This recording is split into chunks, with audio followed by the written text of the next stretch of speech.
Hi, I am Swapna. I am a natural fertility coach.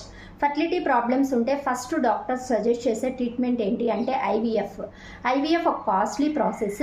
ఐవీఎఫ్కి ఒక సైకిల్కి 2 to 3 lakhs అయితే amount ఖర్చు అవుతుంది. ఏ డాక్టర్ కూడా ఒక్క సైకిల్లో అవుతుందని చెప్పేసి గ్యారంటీ ఇవ్వరు. 3 to 4 cycles అయితే సజెస్ట్ చేస్తారు. 3 to 4 cycles అయ్యి ఒక బేబీ మన చేతికి వచ్చేసరికి మినిమం ఒక 10 to 15 lakhs అయితే ఖర్చు అవుతుంది. ఇది ఫైనాన్షియల్గా స్ట్రగుల్ అయ్యే వాళ్ళు ఎఫర్ట్ చేయగలరా చెప్పండి? నో. సో ఇంత చేసి ఒక హెల్దీ బేబీ వస్తుందా అంటే అది కూడా నో. రీసెంట్గా ఒక స్టడీ అయితే చెప్పారు, ఐవీఎఫ్ ద్వారా వచ్చే బేబీస్కి జెనెటికల్ ప్రాబ్లమ్స్ వచ్చే ఛాన్సెస్ ఉన్నాయని చెప్పేసి. ఇంత ట్రీట్మెంటు, మెడిసిన్స్, ఇంజెక్షన్స్ వాడడం వల్ల ఫ్యూచర్లో లేడీస్కి కూడా సైడ్ ఎఫెక్ట్స్ వచ్చే ఛాన్సెస్ అయితే ఉంటాయి.